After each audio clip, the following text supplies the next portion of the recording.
I got a call from another Marine that used to work for me, and he says, how would you like to save 3,000 to 5,000 orphans? And I'm like, who do I have to kill?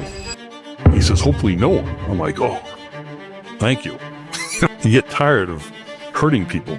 It's like, what do we do? He goes, well, I got the ambassador from the UAE, and we sent him a request to borrow some planes to get the orphans out. We just need a politician to speak to the ambassador. And, you know, our old boss, who was a program manager for a classified program, he said to call you. I'm like, You've accomplished so many amazing things. The world would be such a better place if there was 10 more, 100 more of you out there. But how you kind of grew up and the motorcycle club and the things that you learned, you know, before joining the Marine Corps. Sure. And I would say if you said my mom there should be 10 more of me, she would definitely disagree with you. She was probably happy there was just one of me, because I grew up, I was the number 3 child. I have 5 boys, and then thank God my mother had 3 girls after that. They were her saving grace, because the boys were hellions. We were just hellions. We grew up my dad was a 100% disabled veteran, highly decorated and wounded from the Korean War. My first example of PTSD was my dad. And I didn't know it was PTSD, but the moon shines, it was PTS. So we grew up kind of rough in the streets, you know, going out, doing different things. It was the 60s and 70s too. So one could leave the house, and when the streetlights came on, one went back home, and it wasn't too difficult, right? It's crazy now. No cell phones and all that stuff. Anyway, I grew up kind of rough, and I was fighting against authority growing up, if you will, taking my lead from my dad, my older brothers, and eventually I ended up hanging out with my brothers, hanging out with some guys in a motorcycle club, and I ended up in a motorcycle club at a young age. It was a 1% motorcycle club, small one, and I loved that because of the brotherhood that was there. So we all need a tribe, I believe. And that was my tribe at the time. My tribe were these guys. They were military, former military. They were brothers. And I was always taught growing up, there are brothers and there are others. And you can only trust your brothers. Everybody else is just going to use you or try to use you. So I ended up in a motorcycle club. So I like that distinction, to stop there for just a minute. Brothers will run through walls for each other, be there for each other no matter what. Others, they will kick you when you're down and take everything from you if we let them do it. How did you come up with that? What did you observe that kind of made that happen? Because that's been my life as well. Yeah, that was actually instilled in me, the brothers and others. And that was one of my older brothers did that to me. And he used to, I call it gladiator school. He was training me to be tough. He was training me to fight all the time. And he'd find people for me to fight. Like if I was at the playground hanging around with my friends, my brother 4 years older, and his gang would show up with someone I'm supposed to fight. And I'd fight them, and they could be someone I never met before, someone from another street gang, or a best friend, or someone I went to school with. It wouldn't matter. My brother would pick them based upon their size, their ability, and if they were a tough person in the neighborhood. And my brother would tell me afterwards, in my whole growing up, was there are always brothers and others. Trust your brothers. Don't trust the others. And I guess it was just beaten into me. And I took it from there. And it kind of turned out to be true, but even sometimes brothers can be counter to where an individual needs to go and what they need to believe in. Well, I think sometimes family members can fall into the other category. I came from a pretty crazy family, and so many of them I couldn't even trust. I'm pretty sure, and it's hard to do, I believe in unconditional love, but I don't believe in unconditional relationships. And several family members that will take everything from any family member if you let them get away with it. And so I put them in the other camp as well. And I built my family mostly outside my blood. I would 100% agree with you. Lee Harvey Oswald, I believe he had a family. Hitler had a family. Charles Manson had a family. I mean, we can't just totally embrace your own blood family and say, oh, nobody else but them, right? Because like you said, sometimes that's the worst part. They'll abuse you even more because they're closer. So I did the biker thing for some years, and I was not a good person. During that time, I was, I won't say I was evil, but I hurt people. I did what I wanted. The only thing I cared about was me, my brothers, my motorcycle, and the girlfriend I had. That's all I cared about. And it just came to I had a God moment when I was in my early 20s, where I was watching guys that I rode motorcycles with, who I hung out with, and all older men who had nothing in life. You know, they were going to prison, or they were dying from whatever reason, club wars, or, didn't really matter. What I had as a young man at 20 years old, 19, 20 years old, 21, 22, and all I focused on was, I've got my motorcycle and my girlfriend, and she can come and go. I don't care. I got my motorcycle. These guys were in their 40s and 50s, and they had their motorcycle, and that was it. And I'm like, man, there's got to be more to this, to me, my life. And I had a God moment, and my life changed for me 180 degrees. And I ended up, well, I'll say it if anybody wants to hear it, because it's part of my path, right? It's my, I fail and then I come back up. My redemption, my always trying. So what happens, we were at this huge party at our house, my oldest brother and I, and there were people everywhere. It was like a Caligula-esque party. There were people doing stuff over here. There were fights. There was booze and drugs. It was just crazy. It was just crazy. Something you'd see on a TV show. And as I'm watching it all, that's when it struck me. It was like, this is going to be my life. There has to be more. And it was February in a city north of Boston, Mass. And it was freezing cold. The snow was about 3 feet deep. Snowstorm happening. And I went down in the basement where I was staying, popped open a false wall, took out a pistol that I had, and I cocked the hammer back, stuck the pistol in my mouth. Because I figured that was it. I mean, what do I have to live for?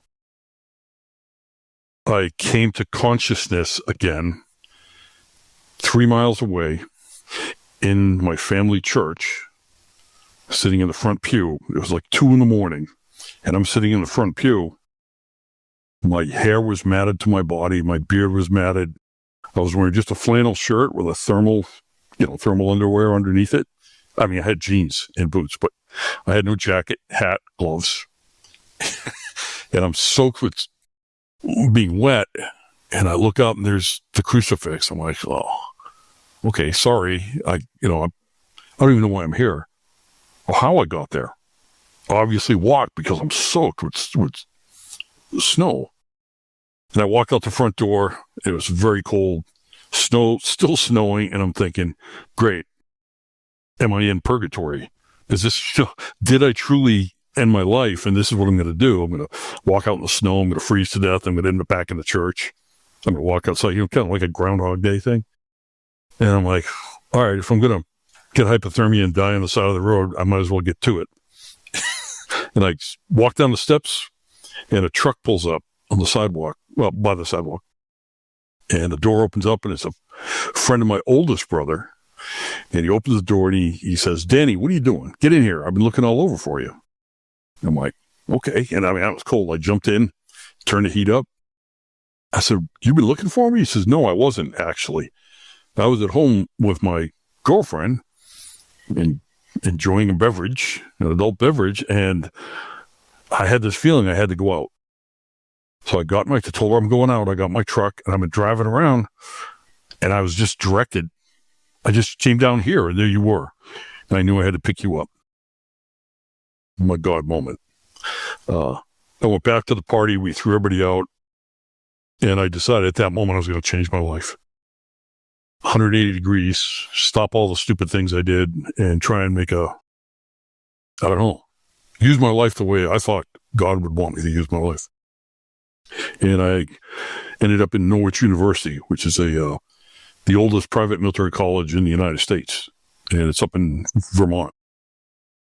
I went from a long hair, bearded biker, shaved my head, shaved my beard, and I had to adjust to guys younger than me, upperclassmen, yelling at me and treating me like a plebe. A rook is what they're called in Norwich. That was a trip. I didn't finish college. I was working to pay for my college during the summers. And my second summer, I got ran over by a piece of construction equipment. My leg did, because I was trying to make the money to continue my college. And unfortunately, I didn't get to work enough. Couldn't pay for a whole year. I paid for 6 months. And after the 6 months, I left school, went back to my hometown, fell into the same groove, right? Because that's what happens. They're there with their tentacles out as you show up, and they're like, "Oh, come back into the fold, do the same terrible things you used to do, be the bad guy."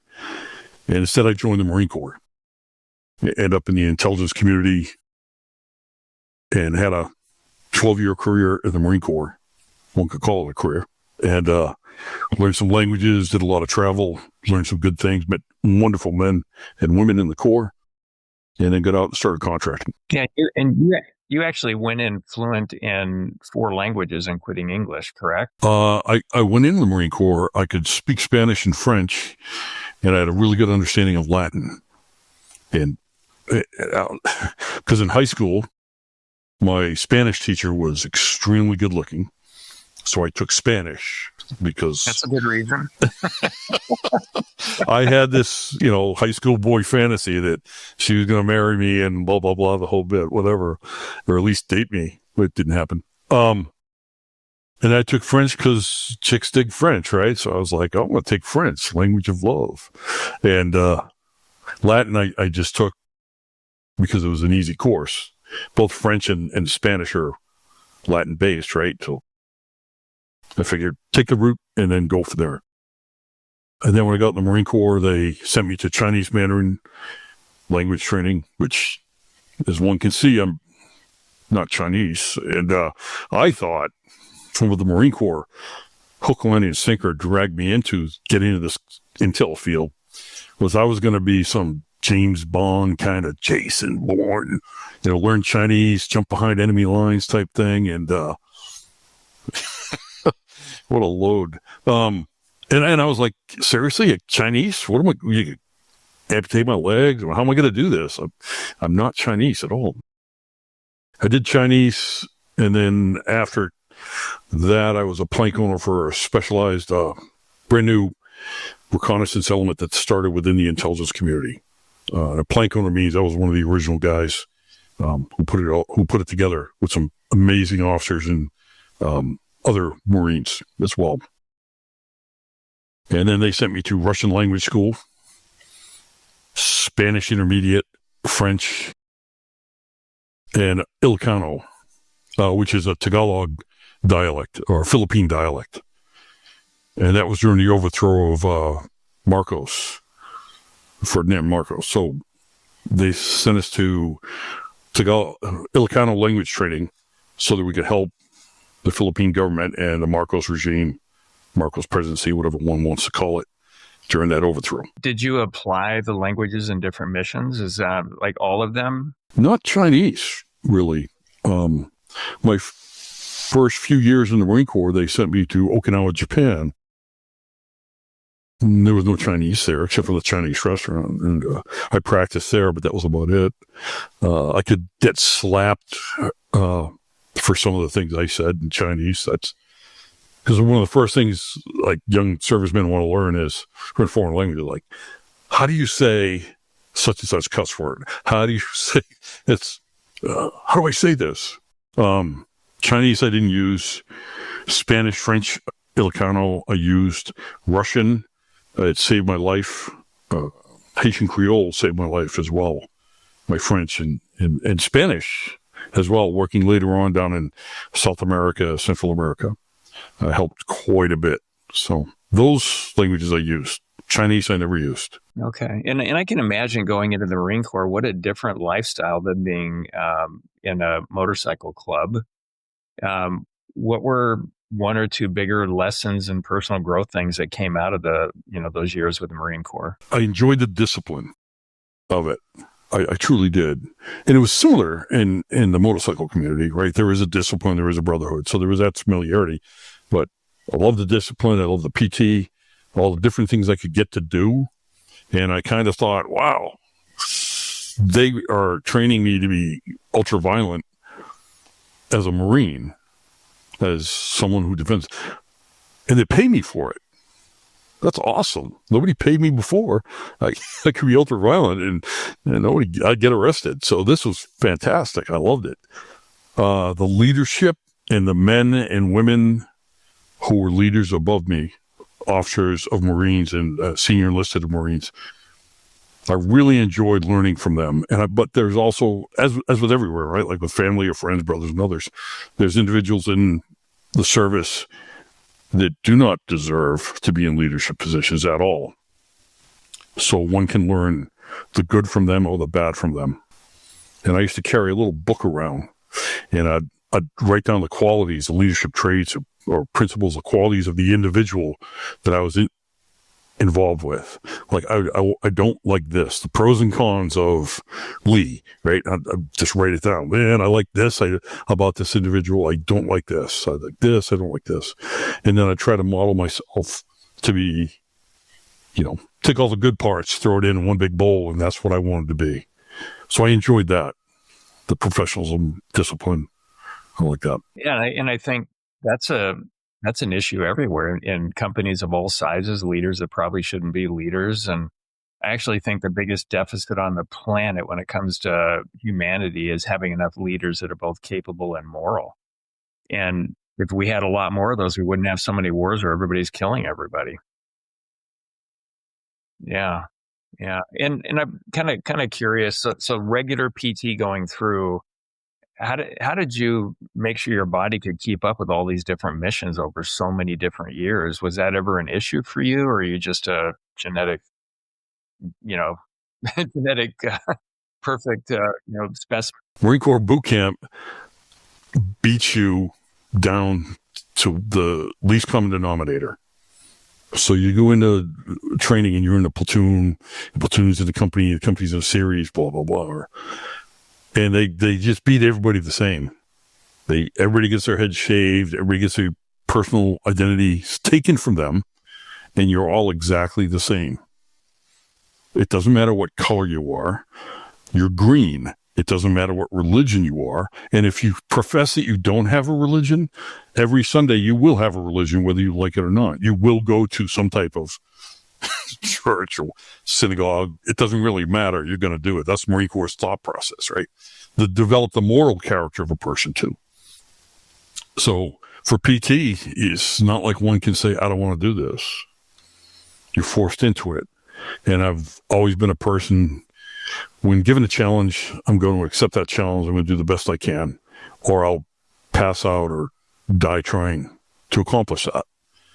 So the physical fitness aspect was, okay, you can beat me all you want. The most you could do is kill me and eat me, and I won't know about it then. So I'm just going to keep going. I would imagine in a lot of ways that actually saved your life being fit when you went into different missions. That attitude, I believe, did. So I felt this. With whatever I do, there's an end date to everything. Right? Even our lives, there's an end date to it. So the boot camp, I loved boot camp. Marine Corps boot camp. It was 3 months. I freaking loved it. And some guys just that were there in my platoon, a couple of them attempted suicide. Well, they were there, they just couldn't handle it. And my thought was, I know this is going to end. This ends at a certain point in time. Whatever the outcome might be, it doesn't matter. I know I'm going to graduate, but if I didn't, it doesn't really matter. It's going to end. I'll get thrown out. I'll get injured and be medically thrown out, or I shall graduate. So there's an end. So I just keep pushing through. There's going to be an end. After the Marine, some of the stuff I did in the Marine Corps was the same way. My trips overseas as a contractor was the same way. There's an end to this trip. I will make it home or I will die. That's it. There's going to be an end. So I just keep doing everything I can my goal was to make it home. My goal in boot camp was to graduate. And I did. My goal in language school was to graduate. My goal in jump school, scuba school, all the different schools I went to was to graduate. I don't like failure. I don't like my personal failure. Yes, people say that when one fails, they learn from that. And that's true. I just don't like failing. So I'll strive and strive and strive to accomplish the goals that I have in front of me. Yeah, did you always have that drive to not fail, even as a young kid? I believe my father and mother instilled that in us. And my father used to say, it doesn't matter what you want to do in life, just be the best you can. So if you want to be a bank robber, be the best bank robber in the world. If you want to be a scientist, be the best scientist in the world. Whatever you choose to do, always try to be the best. Fully lean into it. That makes all the sense in the world. I want to shift now to what you did to contribute, and in so many ways, I think even got the party started to save 15,000 lives out of Afghanistan. And there were 5 different, if I understand it right, 5 different evacuation broader missions that came up. And the first one was saving a young woman over there, Arya. Can you explain how that got started? Because that pretty much brought me to tears listening to you talk about that in a couple of your interviews. So what led me to want to go over there is it was when I was working in Afghanistan on a classified program, there's this one guy I hired, and he was a 19, 20-year-old Afghan guy working as an interpreter for us. Started out as an interpreter, but then became so much more. He was so smart. He was so good. And in Afghanistan, it's like everybody's their cousin, right? So he had a cousin in ministries. He had cousins here, cousins there. So anytime we wanted something, he was the go-to guy. And this young man's name was Aziz. So Aziz and I, we got into some hairy situations where, we made it out, which is great, but whatever. And I had always told Aziz that I would come get him and his family. I left working with Aziz in 2007 timeframe. Then I went on to another contract and did some other stuff in Afghanistan. But I always tried to stay in touch with Aziz. Here comes 2015. He wants to get his SIV, Special Immigrant Visa, for the work he did with the U.S. Forces. So I help him submit that. Well, our administration was so screwed up on that by promising people in another country that helped us in war, but then not coming through with their promise to help them. Here comes 2021, and Stevie Wonder could see what was happening in Afghanistan as the whole country started collapsing, and the American administrations were basically getting ready to turn their back on it. And as veterans, we saw that like, oh man, Aziz and other veterans had guys like Aziz as well. These guys fought with me. They saved my life. Commandos fought with me, et cetera, et cetera. I've got to go save Aziz. I made a promise to this guy and his wife and his kids. I'm not going to break that promise. I'm not going to turn my back on a brother. So spring of 2021, I come up with this idea. I'm going to go get him. And I had 3 ideas. 3 courses of action, as we call them, right? Course of action 1 was my company is just going to open up an office in Abu Dhabi or in Dubai and send Aziz over as a business manager with his family, and he can run the company. I don't care what he did. He could have sold falafels. I could care less. Just open up a business, put him there as manager, and he's safe. And they get a 5-year business visa. His family's there. He just would have to make enough money in that business to provide for himself. And he already did that for us at one point in time, worked in Abu Dhabi or Dubai, excuse me. The second course of action was I hit up a buddy of mine. I actually asked this individual, can you get me a cameraman? And I was going to go over and film the fall of Kabul. And Aziz, with his cousin network, was going to get me in to see President Ghani, all the ministers, and we would interview them as the nation was collapsing. I really should have done that because that would have been an amazing freaking documentary. But and then we would have taken Aziz and his family to, again, Dubai, to the movie city they have all over there to help for the editing and get them out of Afghanistan. Safe. Not a big threat. The third one was I called up some guys from my background and military background, asked them if they would go help Aziz get him out of the country. And I did ask some guys, and they're like, do I get to kill Taliban? I'm like, yeah. They're like, oh, I'm there, bro. I'm there, man. I'm like, oh, I'll pay you. They're like, I don't need money. If I get a chance to kill more Taliban, I'm good. So cool. And that was, I was going to go on over to Sharjah, UAE, lease a Russian plane, buy some guns. One can buy guns anywhere. And then fly in Afghanistan, forcibly get Aziz and his family onto the plane, take off over a neighboring country, throw all the guns out, declare an in-flight emergency, and then land somewhere and get arrested. At least we're out of Afghanistan. And I've got my lawyer and his international law firm that he's part of, we're going to work on getting us released at that point. But still, we're out of Afghanistan. Don't worry about it. I was all good with that. Those are my three options. So I'm going to do this. I called the guys that used to work for me on that classified contract and asked them if they wanted to participate. Not thinking any of them would, because it was my stupid idea to do this. One of them was finishing medical school. One of them was running a family business.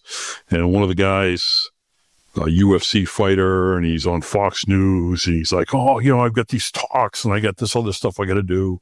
But if you make it to UAE, I'll fly over and, we'll have steak and beer and that'll be cool. I'm like, yeah, cool, whatever.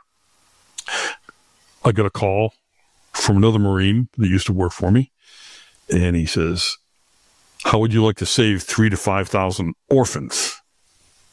And I'm like, who do I have to kill to save these orphans, right? He says, hopefully no one. I'm like, oh, thank you. You get tired of hurting people, and I didn't want to do that in my life.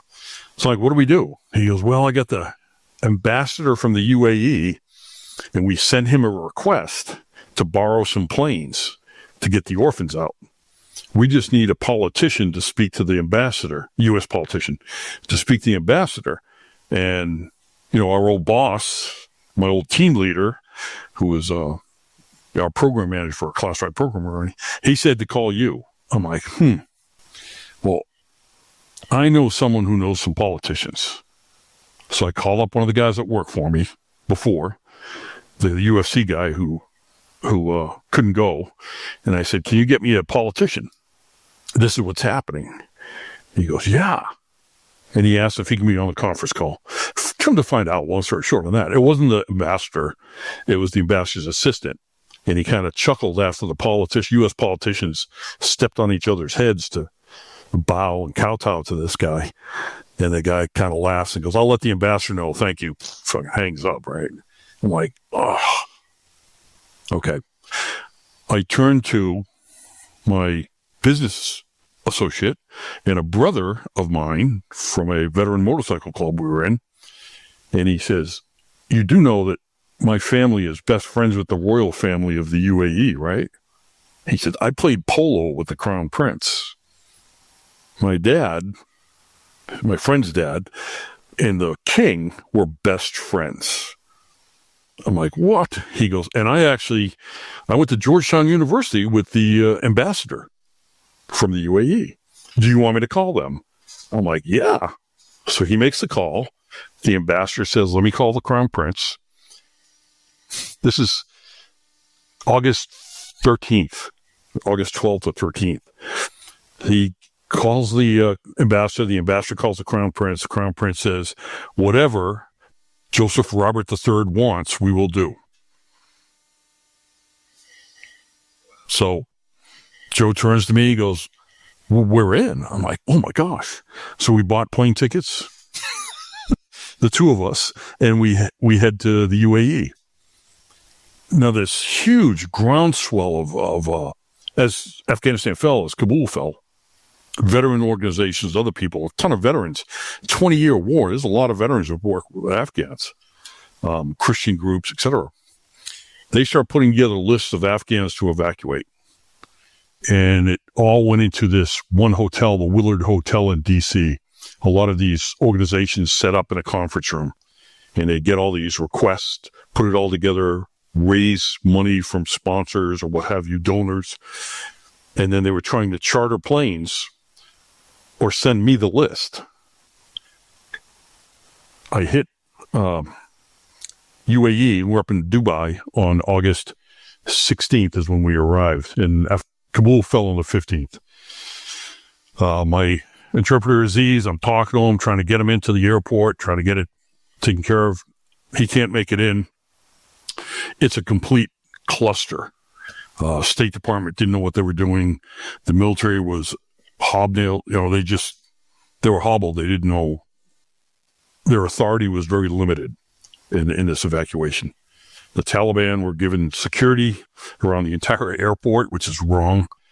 And then the U.S. State Department gave a list of all the SIV applicants, the Afghans that worked with the Americans, to the Taliban and said, here you go.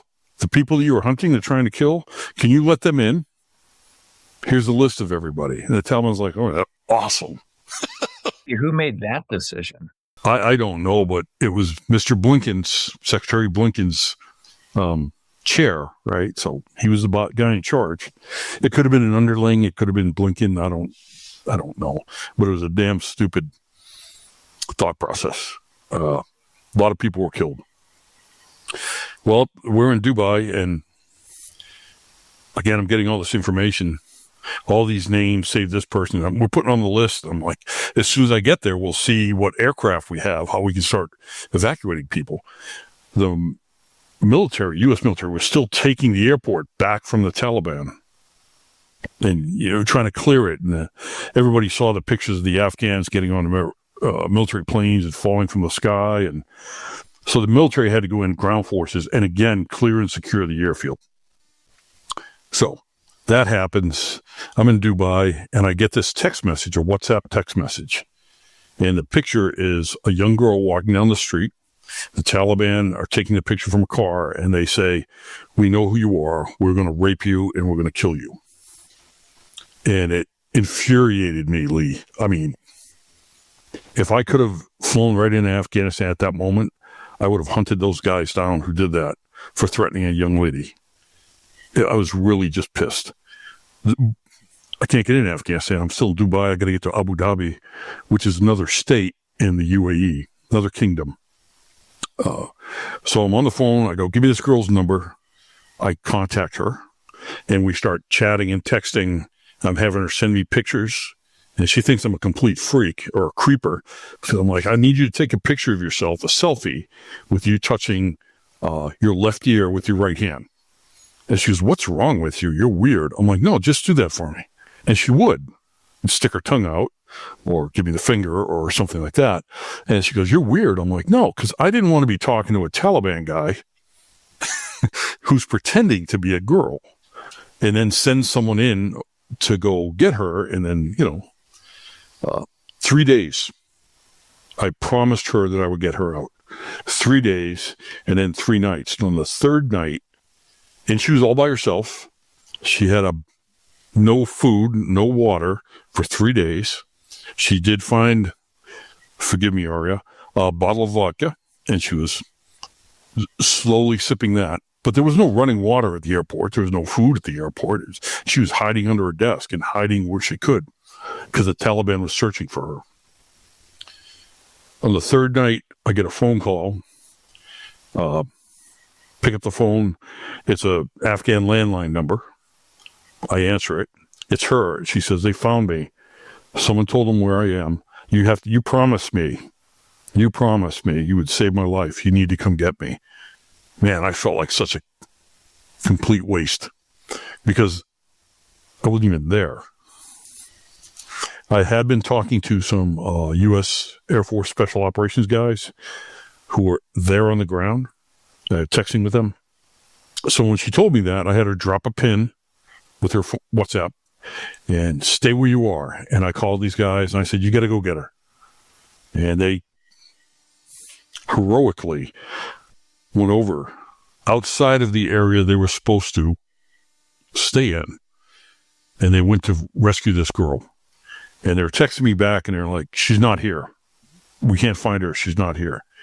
And I asked them to just please keep looking. And if you find her body, bring it back to the mill side so that when I fly in, I'll be able to take care of her. Because there was an unbelievable connection that we had.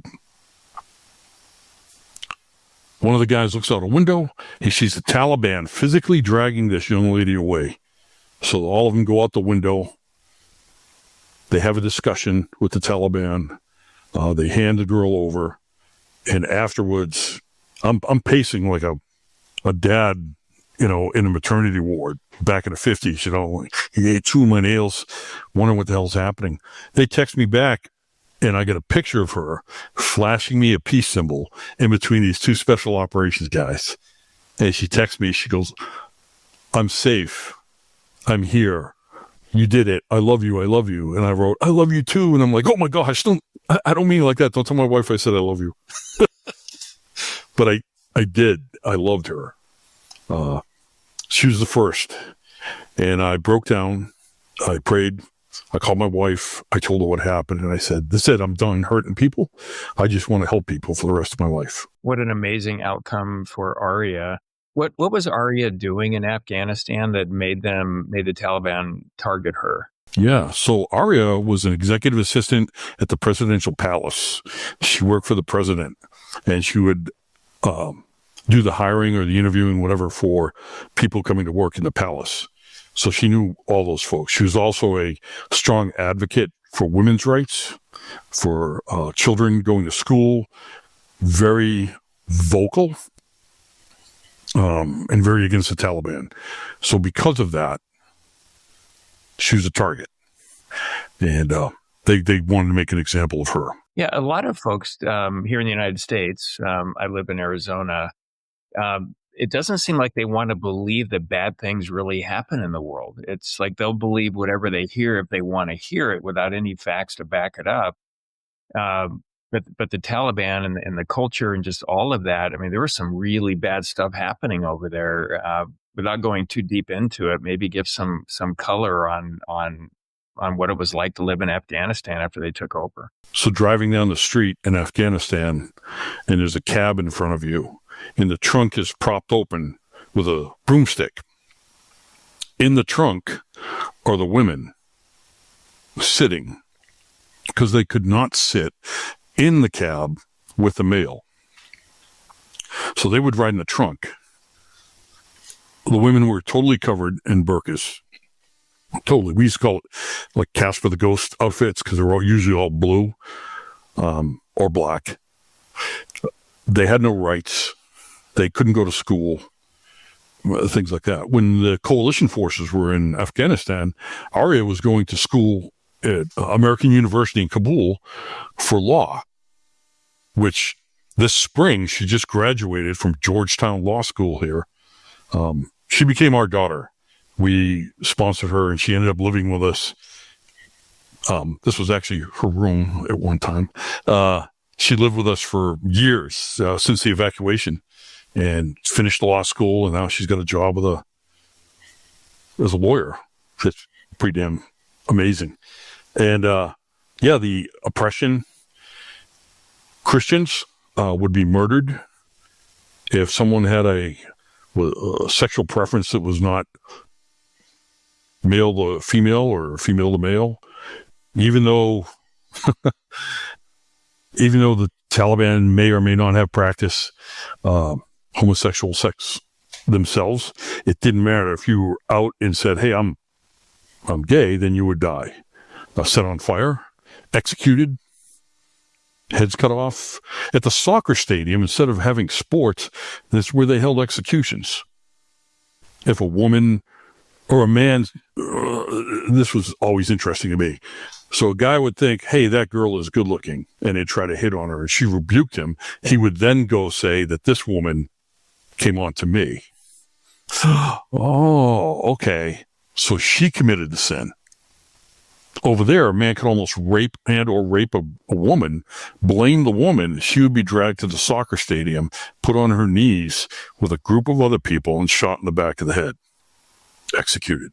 And there really is pure evil in the world. That is just so horrific. And that's what I felt. This was good and evil, a war of good and evil. And so that was the first evacuation, and then there were 4 more that you were significantly involved with. And the second one, you were able to get Aziz out. Is that correct? So yeah, an amazing thing is Arya, and Arya is a really attractive young lady. And the guys who rescued her, one of them in particular, was like, whew, smitten. So she sent those guys out to go get her family, her mother, her father, her brother, and sisters to get them. She brought them back. And then I was talking to Arya about Aziz. She used those guys to help get Aziz in and his family. And then when Aziz was safe and she got rescued, 16th, 18th, the 19th, Aziz got in around the 19th as well. So all in one day, she did all this work. Even though she was safe, she would not stop and continue to help people until they put her on a plane and flew her to the United States. Aziz ended up in the camp in Abu Dhabi that my company and myself were managing. The Emiratis gave us a humanitarian city, a 20,000 bed humanitarian city to manage, which is some of the most magnanimous gestures ever were by the Crown Prince and the Emirates. I love them. They're great. But there was Aziz, there was a girl named Hudaybiyah, and there was just a constant trying to get people out. I made it down to Abu Dhabi, saw Aziz, because he got in the first aircraft we sent in, first C-17, on the 19th. Aziz got on that with his family. And then his family of 8 total. And then there was another group, a total of 22 people on the plane. And I got in trouble by the Emiratis for flying a C-17, which cost almost $500,000 for that round trip, for having 22 people on it. And they said, if you don't have at least 100 people, Dan, on the next plane, we're going to have to stop this. So, but that time we had some guys on the ground organizing and getting people on. And there's a lot of talk about that, right? Like, we were using those planes. We were special advisors to the UAE.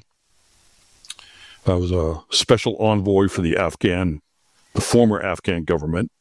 The charge of affairs did the letter and the whole bit so that we could help the Afghans. We had lists. We were bringing out our commandos that we had worked with, and we'd bring them into a hangar, and we had a ramp assigned to us by the task force, and we were a task force CTF, Civilian Task Force 6-8 for Isaiah 6-8. So send me. That was significant for me and another guy. And we just started bringing them in. We'd search them. We'd go through all their bags, take all their weapons and things they shouldn't have with them, put them on the planes, get them in Abu Dhabi. We'd meet them at the airport. Customs would take them. Immigrations would take them. Medical would examine them. Would give them their shots, isolate them. It's COVID, right? So would isolate them and would feed them and take care of their medical issues.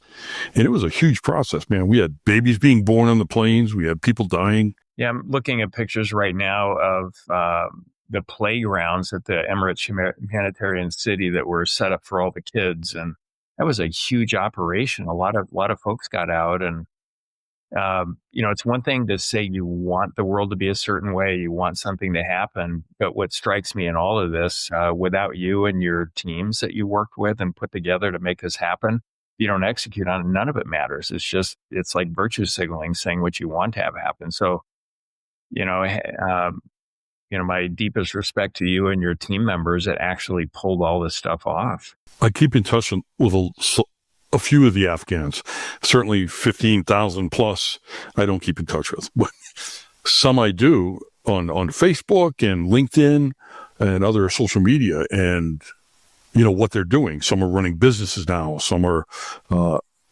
working towards their American citizenship. Of course, they get their green cards. Now they got to wait the X number of years for citizenship. And some are excelling and doing amazing things. Arya, getting her law degree, Yeah. Well, she sounds like a force of nature, just will make anything happen. And that's what an amazing person, she must be. And I think she'd probably make it just about anywhere. And one of the questions I had was, when you talk about resettling Afghans or folks from any hotspot around the world, what are the challenges around that for them adopting? Because you've got a new culture they're going into, finding something meaningful to do, all of that. So talk about what that's like, because that has to be, quite traumatic for these folks. I'm sure it is, especially coming from a war zone.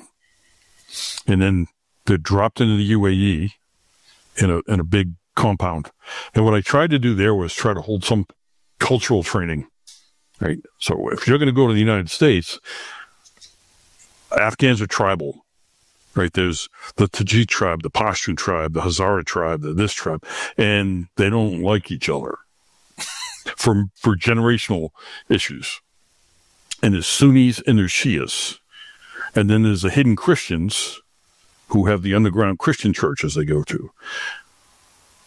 So if the Christians out themselves, like in the camp, if they would out themselves and say, I'm a Christian, they would get jumped and get beaten by the others.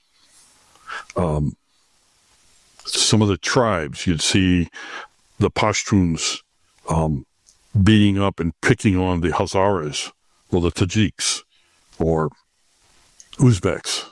It was very challenging. And so I believe coming to the United States, resettling in the United States, the biggest one is, hey, be advised, we don't do that. You can't beat your wife in the street and think, oh, that's okay. This is not the way that works. Unfortunately, it takes a while. When Arya lived here with us, there's a Afghan lounge that she used to go to a couple cities over. And she'd drive over and hang out. She had her boyfriend who owned it. And she said some of the Afghan men would come in and grab at the women and treat them rudely and assault them because they thought, well, this is like Afghanistan. I can do what I want. I'm a male. I'm a man. And that was a hard lesson they had to learn. That's not the way it works in America. I mean, of course, assaults happen, but it's just one doesn't behave like that. Well, I mean, doing the wrong thing is wrong everywhere, in my opinion. But it's interesting how so many Americans will complain about things that really don't matter when you put it in perspective as to what Arya was dealing with, and so many others around the world in different hotspots out there. It's amazing to me. So congratulations on all that work that you did, and you're continuing your journey. It sounds like you're looking for additional opportunities to make a difference in the world. And something that struck me as I was getting ready for our discussion here today was, you finding your purpose, the importance of finding that, looking at your One God Foundation and the work you do with veterans. And there's, 3 different pillars that I want to get into a little bit as well. But one of the challenges, they come from having, real purpose in the military with mission and the things they're accomplishing to, hey, now we're going to work at Domino's when I come back. So how do you help them find their purpose? And for me, it's incredibly important. It drives everything that I do. So talk about that a little bit, your journey to discovering purpose and how you're helping veterans discover their purpose. Yeah, I probably chased that purpose for decades, and that's what got me into the contracting, is not knowing who I was and actually being afraid to confront who I should be and who I was. So I always chased it like, oh, what's next? I have to do something dangerous. I have to go somewhere and do something. Right? I don't know what. So I did that for decades. And then after the Afghan evac, after some other things, I went to Uvalde after the school shooting there to help the families. And that was touching. And by helping the families, what I meant was I met with them and I said, I'm going to keep the media away from you because they're like vultures. And I set it up so that the media couldn't interfere with the family during the burial of their children. That was good. The Ukraine war, I helped some people get out of that, evacuate out of there. I didn't go over. I did it all virtually, right? It's easy to do. The same with Israel. And then recently, last year, I was asked by a Christian organization to go to Haiti to an orphanage to help defend an orphanage and develop a defensive and evacuation plan for the orphans. And it was run by an American Christian or missionary group. So we went down there, and I had some guys there from, say, July, I think it was, end of July until November. And then I went down there for November, and we came out. Unfortunately, we were detained and arrested at the border trying to leave because they considered us international mercenaries. The Dominicans, yeah, until we could prove to them that we were not mercenaries. We were missionaries. Begins the same, sounds similar, but it's not the same. Finding purpose or helping veterans find purpose. So the three pillars for the One God Foundation is veteran support in numerous ways. It's helping the oppressed around the world, and a lot of special forces guys can, the oppressor libera, that's their motto. And wherever it may be, whether it be a hurricane or a flood or Christians being massacred in Nigeria, it doesn't matter. We'll go there and try to help people. Veteran support being helping a veteran get a job, helping get their health care, housing, what have you. And then anti-human trafficking. Because I found during the evacuation of Afghanistan, there was a lot of human trafficking occurring. And as I dug deeper into it and spoke to people who were involved in the anti-human trafficking effort, they said, Dan, every time there's a big evacuation like this and a crisis, there's human trafficking.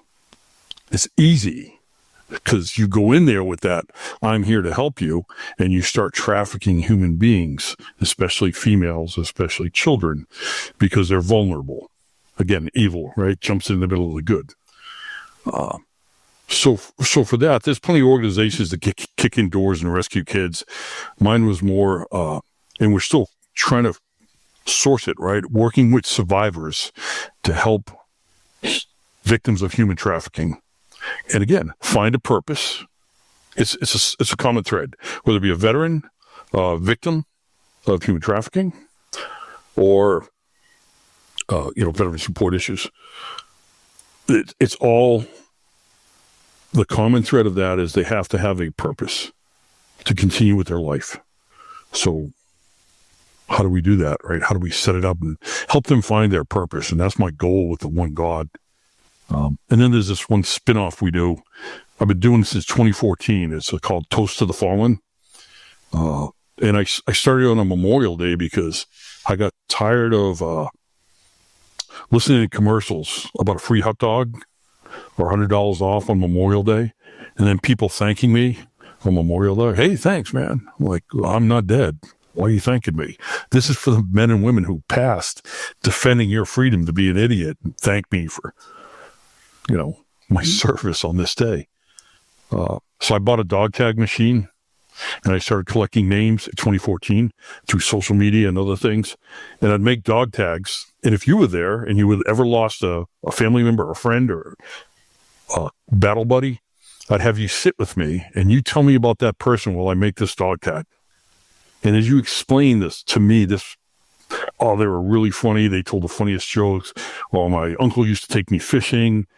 I could feel your emotions, and your thought would go into me making this tag.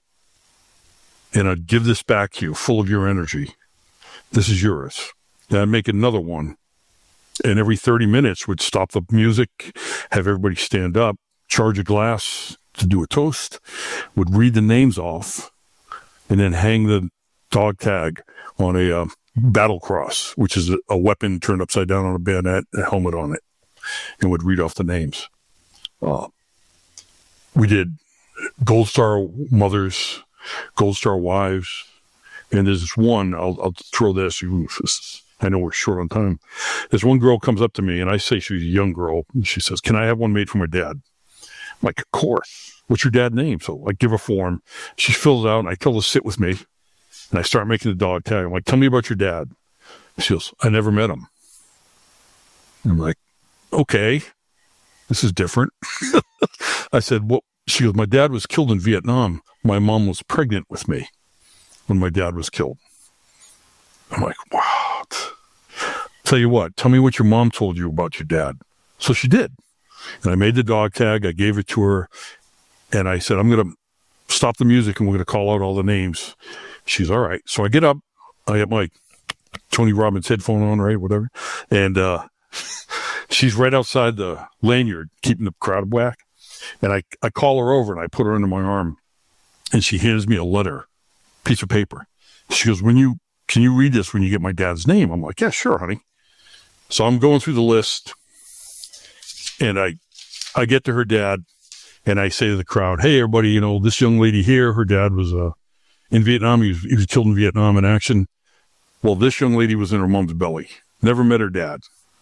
So I read the information on this dog tag, and I say, and she gave me this to read off. So I said, first, two things to say. One, I hate you, young lady, for what you just did to me. Two, anybody who laughs at me for crying, I'll meet you in the parking lot.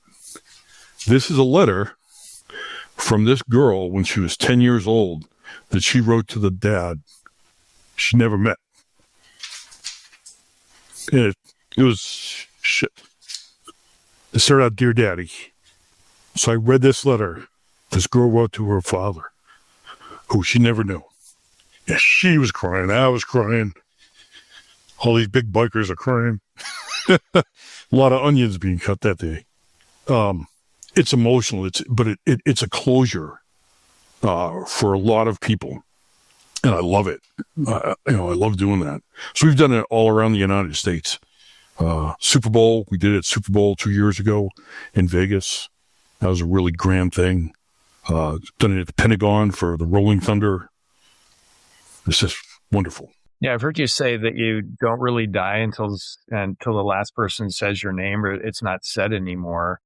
I also think it goes further than that, in that the positive lessons that we infuse into others, that infuse them into more, even though those that are affected by you may not know your name, but we're still living that way if we're really making a positive difference in the world. And that's such a big part of your mission at the One God Foundation. In getting ready for this discussion, I understand you've got a couple of books coming out. One, Brothers and Others, is kind of a working title. And I was thinking about the second one, about the experience with the withdrawal. And what kind of hit me is just in my mind, I'm thinking the title is Both Sides of Humanity, the Withdrawal from Afghanistan. And you're just showing these two sides next to each other. And hopefully it's a powerful way to get people to make a choice about how they want to live their lives. And just making a difference in one person's life is more than, worthwhile. And, for folks out there that say, I can't really make a difference, I don't have the resources, I don't have the connections and all of that, what do you say to them? I know what I would say, but what do you say to them? My second, another huge God moment in my life brought me to the Afghan evac. Here it was. So I had cancer. In 2016, I was diagnosed with cancer and went through treatment, and I'm like, okay, I'm cancer free. Right. Cool. Thank you. That was close. Really scary. 2019, I had my whole back reconstructed with titanium because I screwed it up horribly in the military and contracting. So they cut me open. It was a 6-month recovery in bed for this surgery. Well, here I am, riding my motorcycle, going to work. As the sun comes up, I'm heading east into the sun every morning, and I would pray to God. it's just me. I'm sorry. I'm not sorry. I'm a Christian. I'm a Catholic by birth, and I'm a Christian. So I would pray to God and ask for His help in my day, and thank Him for everything I did. Well, I was praying to Him, and I asked for some purpose, sense of purpose. I have a wife; she's beautiful. I have children, grandchildren. I had a farm, homestead. I was the national president of a veterans motorcycle club. I had chapters all across the United States and overseas. I had no purpose, none. I had owned a company. I was working for someone else. I was doing good things, catching bad guys overseas, and I was empty. I was like a chocolate Easter bunny. You know, it looks really cool on the outside, and then you crack those ears, and it's hollow, and I was hollow. So as I'm riding my motorcycle, I prayed to God to give me, I gave up.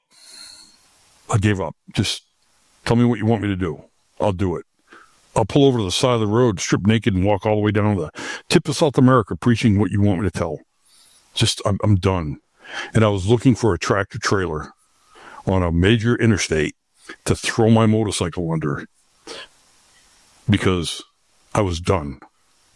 And there wasn't a single dang tractor trailer going in of rush hour on that morning. And I heard a voice, and it was my voice. It wasn't like the son of Sam's dog telling me to go kill people. It was my voice, and it said that I will go back to the Middle East. I will form an army of thousands. I will fight evil, and I will not come home. And I'm like, whoa, say again. As I'm riding, I'm like, well, say again, all after fight evil. Because that whole not come home again thing was like, seriously? I got the exact same message. I went into work. I prayed with another Christian about it, told him what happened. Thought about it all day. I went home, talked to my wife. We prayed. I said, what do I do? She says, you do what you're supposed to do. You ask for a message from God. You got a message. Just do it. I forgot about it. That was 2019. I forgot about it. Because I tried. I'm like, I don't think God knows how much it costs to raise an army. It's pretty damn expensive, you know. I don't have that money. So I blew it off, and then the evacuation occurs. Right. I had nothing. I didn't have any money to go on over. I was borrowing $100,000 from my farm to go on over and start this evacuation from a HELOC, home equity line of credit my wife and I just got. I had nothing. And we prayed on it. And then my best friend at the time connected us with the royal family who brought us over, gave us everything. Housing, food, vehicles, 2 C-17 aircraft, management of a 20,000 bed facility. I asked God to guide me, and I was guided to do that.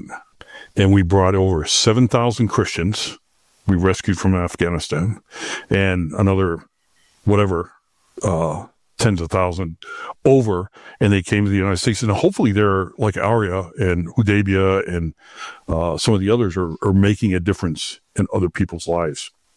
So I would say anyone who doubts themselves, don't. You don't have the contacts? Call someone. Someone knows someone. And pray to God, your God, whatever God may be. I believe there's only one God.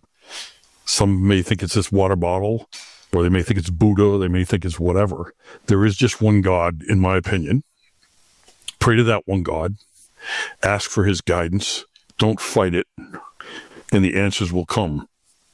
Your support will come. Your answers will come in the craziest ways that you don't expect. And they'll be right there for you. And then execute. That's the way I rock. I love that. And for me, it's all about, let's make the world a better place. And when I talk about creating value, most people go to money, but emotional energy is so important. To me, it's the scarcest commodity on the planet because it supercharges everything we do. And then the spiritual value creation about connectedness and strengthening those connections. And religion can be a giant part of it, and everybody gets to decide. But especially kids today, if they launch as adults and they're creating, net positive value in the world in all three of those buckets, it'll be a much better world for you and I to age out in someday. And I feel like you're on this mission, I'm on this mission. We're running at it from different angles, and I hope we can recruit a lot more people to jump on this bandwagon, because it does make for a better world for everyone. And I don't remember if we talked about it before. One of my businesses, we were operating in 60 different countries. So I spent some time in the UAE, Jordan, Saudi Arabia, South America, throughout Asia, Europe. And cultural differences are there for sure. But it seemed to me that every family wanted the same thing. They wanted to be healthy, happy, fulfilled, support their families by trading, value that they create. I saw this as standard everywhere. And that's kind of directionally where I want to go. And I feel like that's what you're doing with the One God Foundation. Yes, sure.